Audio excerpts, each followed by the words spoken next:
I think we're going to do this early just because we never get to do this early. Your healthcare partners, our friends over at the Guam Regional Medical City, treat me to like one of the finest in the staff. And Rose Grino, you're the one that's bringing in today's guest. Well, hi, girl. Yeah. Oh, yes. Good morning. Because, you know, Patty, you've been known me for so long. Now I'm actually in the last few months changed my position. Yeah. At GRMC. And so you now are now. I'm now handling the specialty clinic, so you're going to be seeing me. I'm so glad. Bringing in the specialist over here. Because I have known her for a lot of years, Doctor, yeah. and I don't see her as often as I have, and it's, you know, we've come full circle. I love that. Mm-hmm. And that's the thing about Guam. And hello to you, Dr. Phillip Tutnauer. Yes,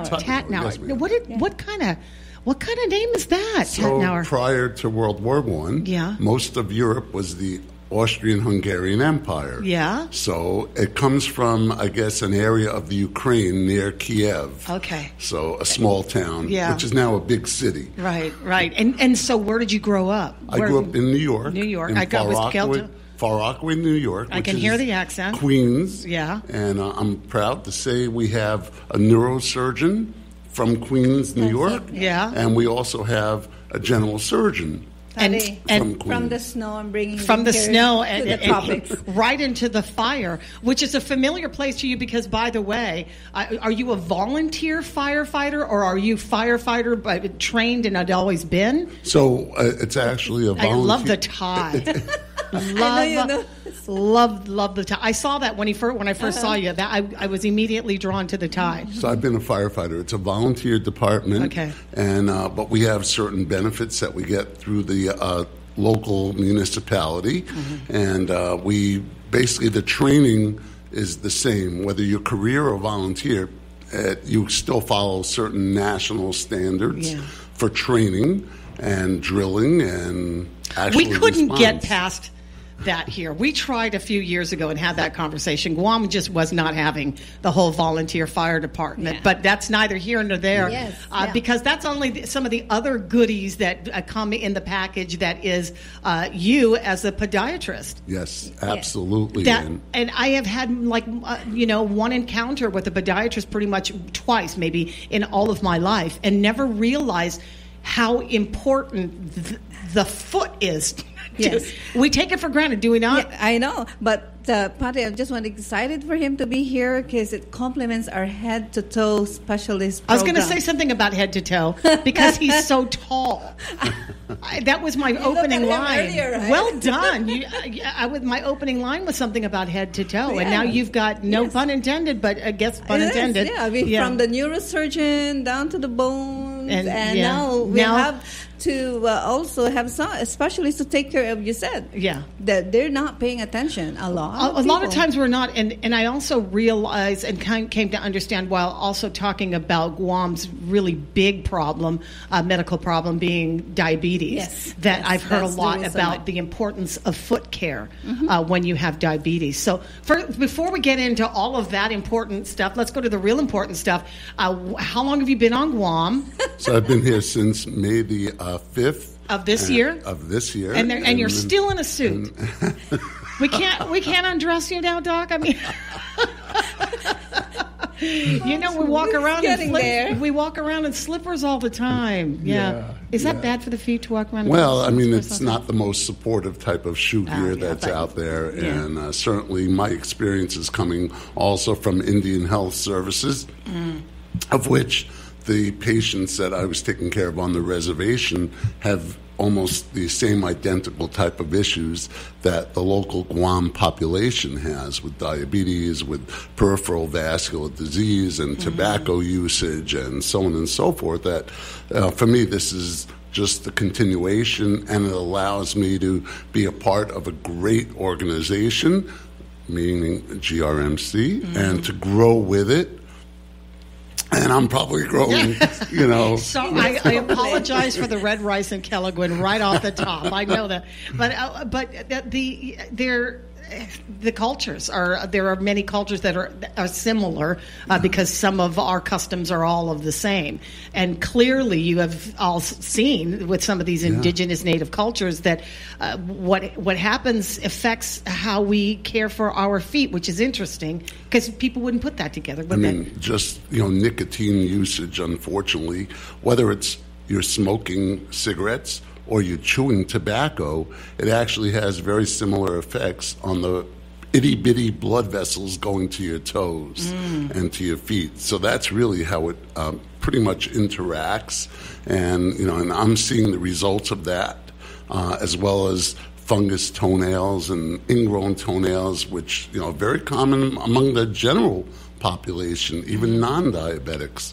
So, as a matter of fact, yesterday I had to do an ingrown toenail surgery in the clinic, and actually I gave that person great relief. Yeah, I bet. Almost immediately. You don't realize you have a problem until you have a problem, right? Is that one of those things? It's like your feet. Nobody ever thinks about it unless they have a problem. Often overlooked, and sometimes it's as simple as getting the right type of shoe gear that can make a difference for people, whether it's a running type of, sneaker or, I know that's a term, sneakers. I said tennis shoes the other day, and somebody dated me. Wait, but yeah, but those are the shoes those are reliable. Is it just the best? And there are some brands of sandals that I'm not going to endorse any particular type, but like Birkenstock, I'll say it. My son was in the Capuchins once, and we had a whole foot array of Birkenstocks at the house. So, so Birkenstocks, maybe one of those brands, because it offers that kind of support, and cushioning, and everything. Yes, and it can mold to your particular foot type.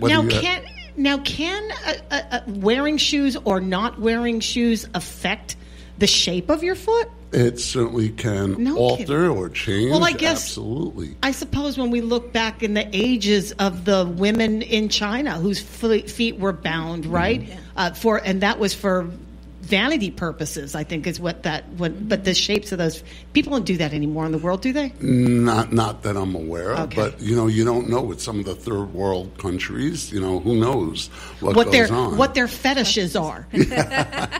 Can I ask you about foot fetishes? Is that inappropriate? Okay.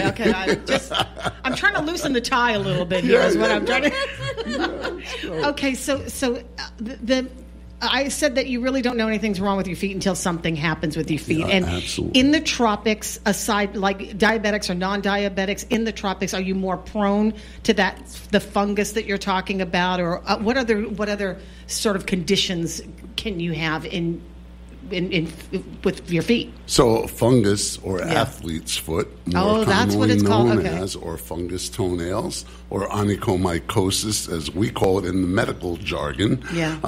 That grows.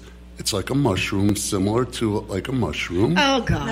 And it grows in a dark, warm, moist environment. Ah, see. That's why we wear slippers. Takes all the fun out of it, right? It really does. And so what is there a balance between wearing shoes and socks? Because would that be helpful too? So certainly the correct type of socks. So now there's a correct type. You're killing me. I feel like this is going to cost me some money. What's the?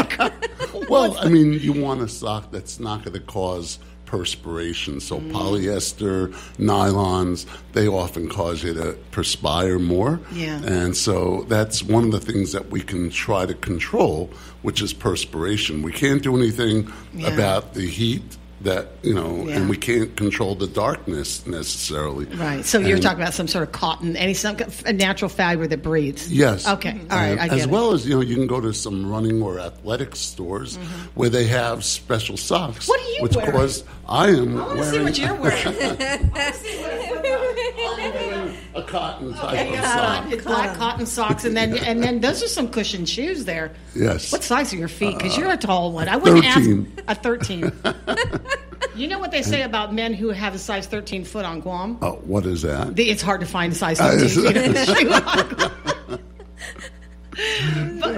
Guam. Were you always interested in feet? Like when you were growing up, what made you decide between head and toe? So originally, I was in a 7-year dental program.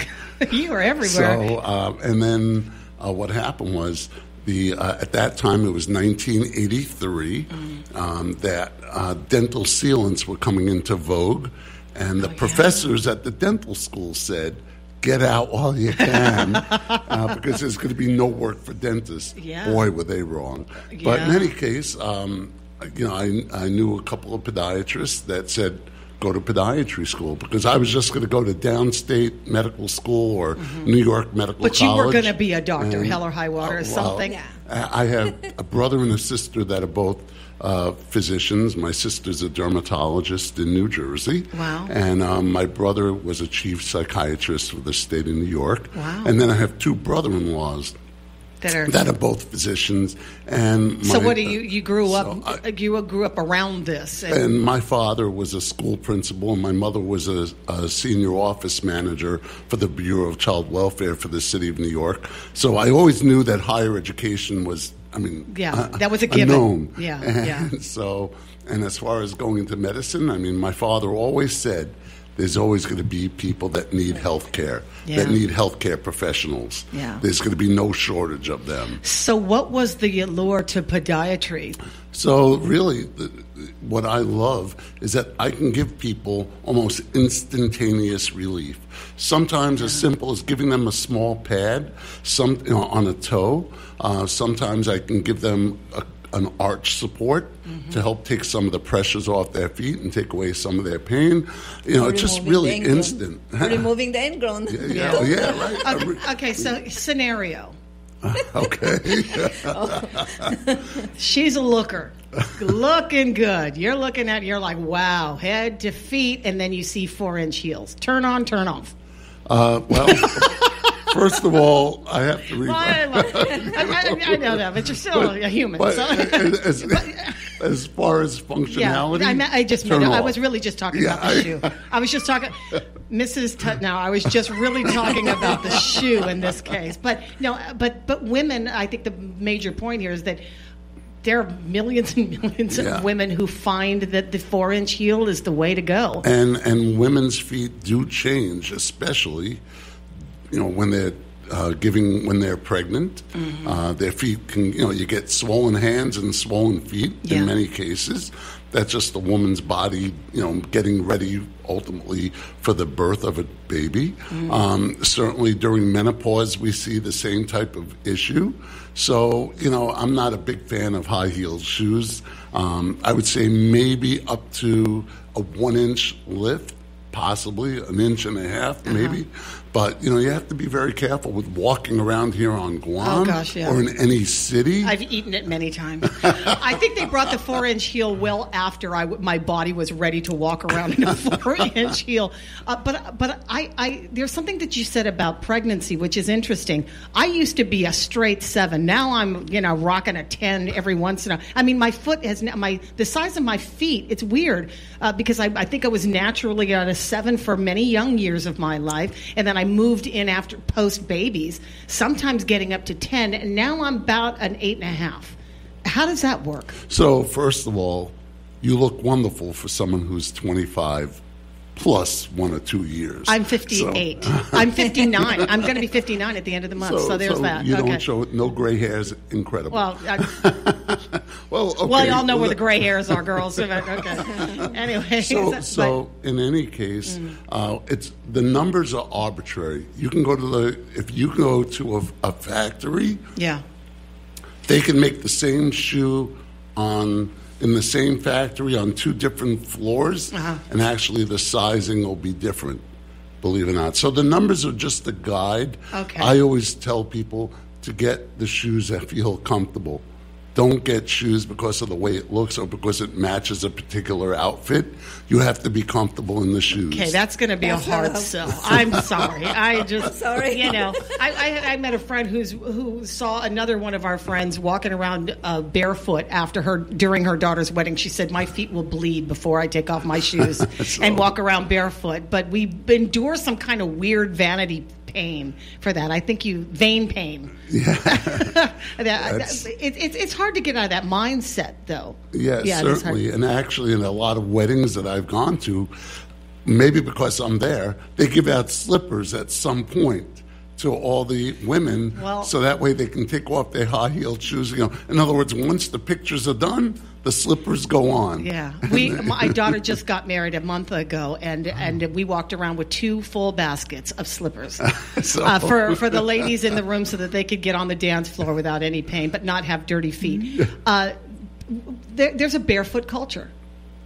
There's a big barefoot culture. Is there anything wrong with that, really? So, first of all, I grew up in Far Rockaway, New York, which is a beach community. It's a peninsula of New York City. Okay. So I grew up on the bay, but there's also the beach within a mile and a half away from where I grew up. So shoes were never necessary. So shoes were not a big issue. There was a boardwalk that you could walk on. However, I can tell you, if you have any kind of medical issues, diabetes, poor circulation, you have to be so careful because, first of all, you can get burnt on sand. You can get burnt on the boardwalk or just walking on concrete or asphalt. So you can get some pretty significant burns. Yeah. Secondly, getting the splinter. I mean, I just had a case, 2 cases actually last week. One person that stepped on some bamboo and actually got a piece of bamboo in his foot and caused an infection. So I had to take care of that. I had another individual who had a piece of metal, a sliver of metal in his foot. And these are real cases that occurred right here on Guam. Yeah. So I think, you have to be so careful. People stepping. I had one gentleman who stepped on some kind of fish and ended up with a little piece of the foreign body from that fish or coral stuck in his foot. Yeah.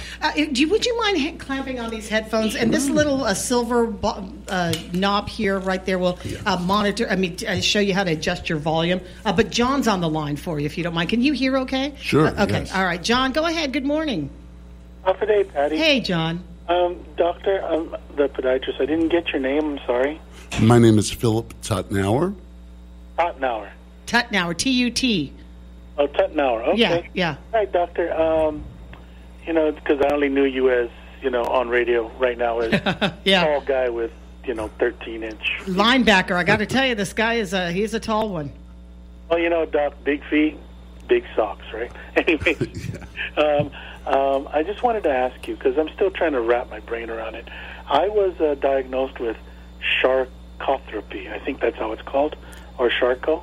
Charcot foot, yes. Yes. And I understand that's because of my diabetes, and I understand it. But I just wanted to know, is that's how you get Charcot foot is through diabetes, and how do you treat that? So Charcot foot. What it is, yeah. Yeah, so Charcot foot is essentially a person that has diabetes, many times has what's called peripheral neuropathy, diabetic peripheral neuropathy. And actually what happens is the foot, the arch, basically collapses. And it's almost like micro trauma to the arch of the foot, and it kind of splays out. So normally what has to be done is, number one, no weight bearing. You have to get off of it. Number two, what we do is we put casts on. We would put a cast on your foot. And sometimes the process, we try to slow it down or stop it. But it's very hard because you have to really make sure your hemoglobin A1c is in check. You have to make sure you follow up with your primary care or your endocrinologist. Very important. We have clinics with, and Ms. Grino is here. She's our administrator and also a nurse, which is very important to always know that we have a healthcare team at GRMC. We all work together in the specialty clinic, and we have neurologists, we have neurosurgeons, we have orthopedics, we have cardiology. You really need to speak to your primary care provider and make sure that your blood sugar, that's the most important thing, is under control sometime, and the test So you can never fool us. The test is a blood test called the Hemoglobin A1c, and that optimally should be below 7. That number should be below 7. Unfortunately, here in Guam, as with where I previously was employed, I saw people, the scale goes up to 14. Well, they were 14. And so what I would say is you really need to speak, number one, to your primary care provider, and number two, you want to get x-rays of your feet just to see what's going on, to make sure that, A, that's what it is, a Charcot foot. And then, because there are certain things that can occur that we want to prevent, such as wounds on the foot, especially in the arch. And so a lot of it is precautionary. I see. I've been doing that. Unfortunately, when I went to GMH because I had an infection in my foot, when I went in, I told them that I was diagnosed with, Charcot foot, and don't be surprised if the arch or that is, is damaged. And that was on my record. And my doctor had told, because they were cleaning out some tissue from my foot, told the surgeon not to remove any bone structure. And unfortunately, that wasn't the case. And so now I have a foot without any real bone structure. But at the time, even the podiatrist there said, in her professional opinion, because of just the way my leg was, my foot was, they wanted to amputate from the knee down. And I said, no, I want to get a second opinion. And with the work of my nephrologist, this was 2.5 years ago. Yeah, and what I would say is, number one, you really have to follow up with your primary care provider. Right. We all work together as a team to try to help our patients. Right. And, sometimes I tell people, go get another opinion. If you have any doubt, that's what I did. There's nothing wrong with that. So my nephrologist said, hey, let's do the procedure he does with dialysis and use antibiotics. And 2.5 years later, my leg is still hooked on. It's intact, and I didn't listen to them the first time, and I went with my nephrologist who helped me with that, and I'm a big advocate of second opinion, and as soon as I can get the right coverage in medical, I'm going to come see you. Yeah, and the only other thing I would say at this point is correct shoe gear and a correct type of arch support are incredibly important to help prevent any kind of potential other issue, and that's important. Right now, I'm having to wear what is called it's either a surgical boot or a hard plastic boot that kind of holds it all in place because there is no bone structure in my foot. So, but I'm able to stand up. I'm able to do that. I'm not able to walk around, but I'm able to stand up, do that sort of thing. But for the rest of my care, because I trust my nephrologist, who became basically my primary care guy, and but as soon as I'm able to, I do want to come to you. And John, I appreciate the call. Thanks so much, buddy. Thanks for. I just wanted to make sure that people understand what Charcot was. And Doc, in your opinion, since you've been here, have you seen cases like that on Island? Okay, I'm going to ask him to have him answer that and let you go because we're at the bottom of the hour. Thanks, John. Go ahead, there, Doc. So, yes, it's a very common type of problem that we see, especially among diabetics. And, again, what we try to do, the standard would be basically to try to get them off weight-bearing, to try to, to slow down the progression, if not stop the progression with a cast. Sometimes we do sequential casting, meaning we put a cast on for, a month, and then we take it off and then reapply it. So it's a long process, but what's important is afterwards, after the process has arrested, has stopped, then we want to go and get a custom shoe or some kind of shoe with an arch support is very, very important. I just love this conversation. I thank you for coming. I could just have one last question for you. Pedicure or your wife cuts your toenails? So, for myself, So I actually like to go to salons. Do you? And so they're safe to do. I get a little freaked out sometimes. So back in the States, and I'm sure it's the same thing here, they have to be licensed. Yeah. So I would imagine you want to check to make sure they have a license by, I guess it would be the Department of Health or whatever, political entity or entity, I shouldn't say political, but entity that preserves the health and welfare of our residents. Have you found one here? So I have found several that are very good. So when I first got here, I wanted to treat myself because I missed my wife and my daughter, who are currently in the Philippines on vacation. All right. And so I said, I'm going to go get a pedicure. My wife was the one that took me for the first time. I said, nah, guys don't go for pedicures. Oh, you'd be surprised. My Lord. With all men? What a secret. My mother used to go every 2 weeks. Now I know why she would go every 2 weeks.